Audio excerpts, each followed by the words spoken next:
You don't need 17 different content tips or content hacks in order for you to save time or to create a better workflow for your content. Most videos on content creation hacks give you this huge long list of things that you need to follow. But in this video, I am going to share with you just 3. Okay, and it's these 3 hacks or tips that are going to help you not just save time, but make sure that the content you're creating is bringing you sales and that the people that you're attracting via that content are able to go on to become buyers and customers. Because, that's what matters, right? You don't want to create content in a vacuum. So let's just focus on the top 3 things that you need to be doing to save time with content. Let's go.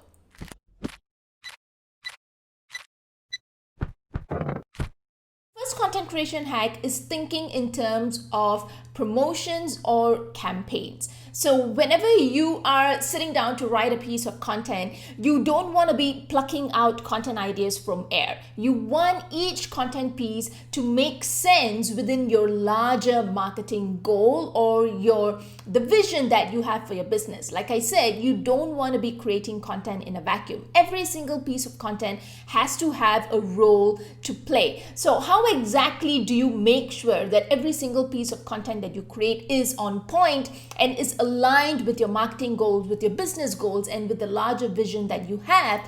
That is what working in terms of campaigns does. It is going to help you streamline your entire process and to make sure that the content you're creating is actually content that contributes to your larger business and marketing goals. So what exactly is a campaign? A campaign has a singular goal or it has a theme. You can have a few different campaigns. You can have a launch campaign. You can have an affiliate promotion styled campaign. You can also have an authority building campaign. All right. So campaign does not mean that every campaign you have is out to pitch a product or to sell a product. Absolutely, that those are what launch campaigns are for. But if you don't have a product or service or any offer for sale, if you're just starting out, just like I did a couple of years ago, you can have something called an authority building campaign. So if you want to be known for one main thing, if you want to build up your authority or build up your visibility in one particular topic or one particular niche,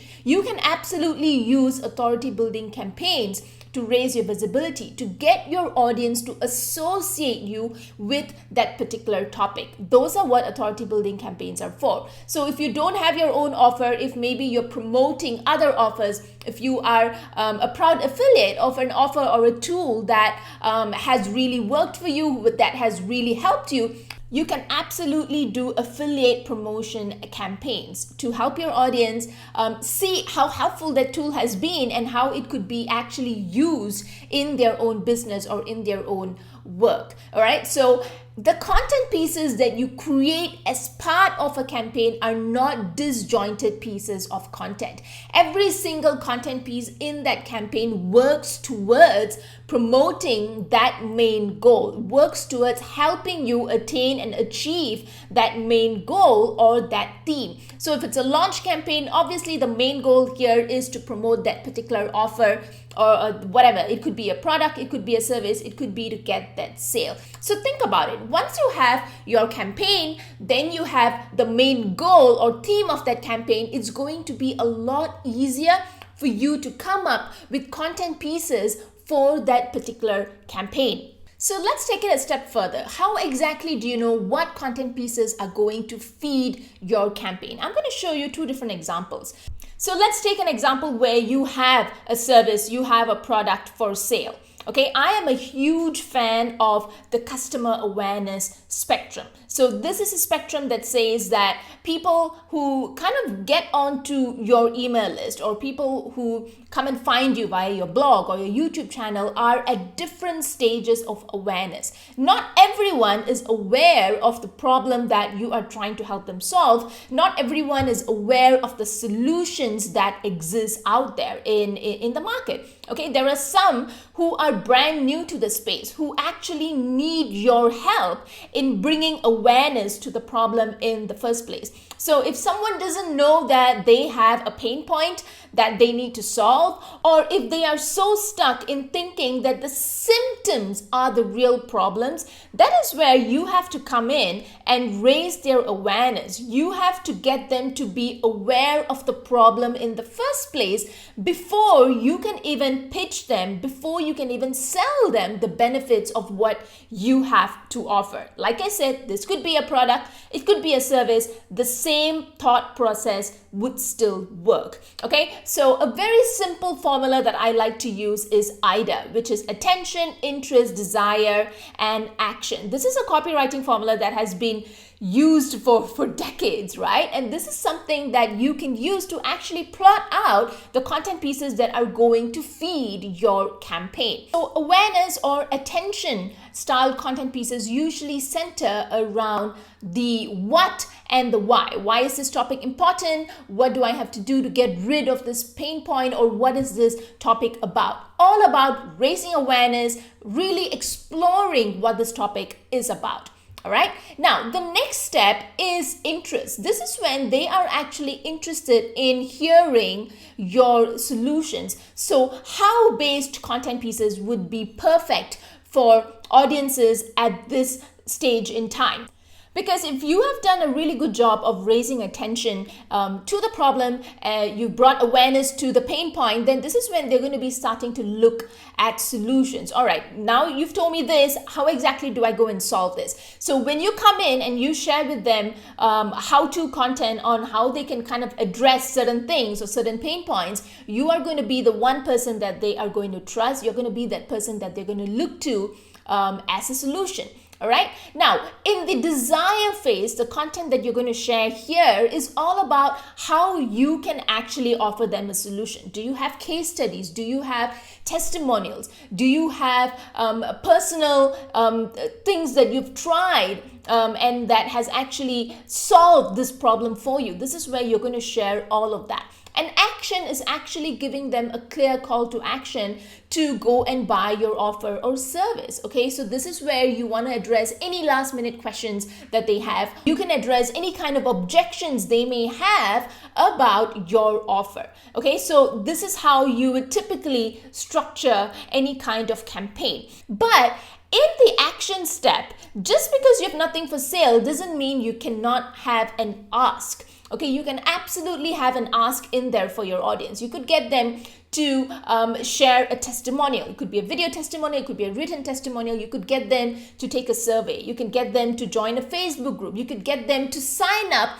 for a VIP list or an interest list. So if there is one main content creation hack that I would love for you guys to try, it would be to structure your years, structure your time in terms of campaigns. So what I usually do is I use a huge table calendar together with Create Editorial Planner, which is what I have on Amazon. And then I would block out certain periods of a month or 2 months. And I would say, okay, within this time, this is a campaign I'm going to run. And within this time, this is the campaign I'm going to run. So that is exactly what I did. Now, the second content creation hack is for you to have templates, all right? Templatize anything that you're working on. This could be if you are creating a YouTube video. This could be if you are writing a blog post. Having a template saves an enormous amount of time. So what exactly is a template? This is kind of like a workflow where you kind of figure out what exactly you are going to say, what exactly you're going to do at each and every step. So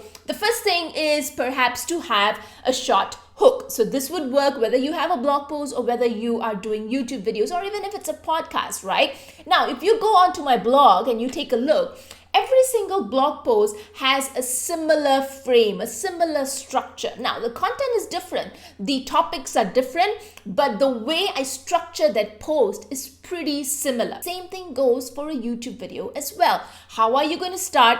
how are you going to transition to the main content, and how are you going to end. Once you have a template, it is going to be so much easier for you to write your content because there is a structure, and you don't have to change this video to video or blog post to blog post. It can be the same. It also sets the expectation right with your audience. When they are reading or when they're viewing or listening to a piece of your content, it's going to sound familiar. Familiarity breeds trust. The last content creation hack that I want to share with you is to batch and sprint. Okay, so batching is slightly different from doing a sprint. When you batch, you are doing more of the same things at one go, all right? I always like to use the example of muffins, all right? You wouldn't just bake 1 or 2 muffins at a go. You would batch 12 or 24 muffins at a go. It saves a lot of time, right? When you create a big batch of batter and then you bake your muffins. The same thing goes for content.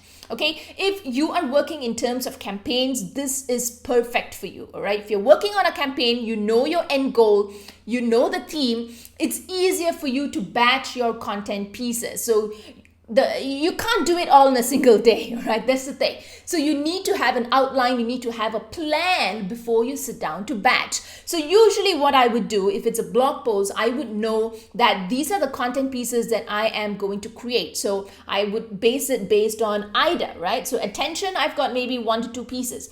Interest, desire, 1 to 2 pieces. Now the same thing could go for email. When I'm sitting down and when I'm creating any kind of content for email, I would do it in this way as well. I plan it in terms of campaigns. So I know the entire bundle, the different content pieces that I need to create. So once I have this, I do this on one day, the next day or maybe 2 days later, I would sit down and I would batch write these content pieces. So the same thing goes for creating videos as well. A sprint is where you focus on one main activity or one main task for a short span of time. This could be a week, it could be 2 weeks, it might even be 3 weeks, okay? So when you plan out your content in this way, either via batching or via sprinting, yes, it does require some planning on your part for you to block out that period of time, but you're going to get those returns and you're going to save those times by 2-folds or 3-folds. What is that one thing that I said you could absolutely let slide? That would be repurposing. Now, don't get me wrong, this is an absolutely amazing strategy. It is a really good strategy to repurpose your contents, to give it more mileage, to get more out of your piece of content. Okay, so repurposing is not sharing one piece of content out on different content platform. So if I have a blog post and I share it on Facebook, just because I share it out on Instagram or somewhere else, that is not repurposing, all right? Repurposing is transforming the format of your content piece. So there are a few different content formats. You have got audio, you've got video, you've got text, and you have got visual or imagery, right? So if you are writing a blog post, that would be a text-based medium. To repurpose that would be to transform that medium, all right? So you're going to transform that into either audio or transform that into video. You just pick one format that you want to repurpose that content to. So that is what is good repurposing, not just sharing it out on different platforms. And when you are starting out, it is going to be tough to find that time and to find that bandwidth to repurpose your content. So yes, it's good, and yes, you're going to see lots and lots of ideas, 101 ways to repurpose your content and stuff like that. But is it practical for you to actually go through and follow through on each of those ideas? I would say not really. So if there's one thing that you could let slide, I would say hold off on repurposing first until you actually have a hold on planning out your content. If there's one thing you could let slide, I would say repurposing. But if you could slot that into your workflow, then by all means, go ahead and do that. So if you like this video, hit like, hit the subscribe button, and you can check out my books on Amazon, The Profitable Content System, as well as the 1-hour content plan, where I dive into whatever I spoke about in a lot more detail. All right, take care, and I'll see you in the next video.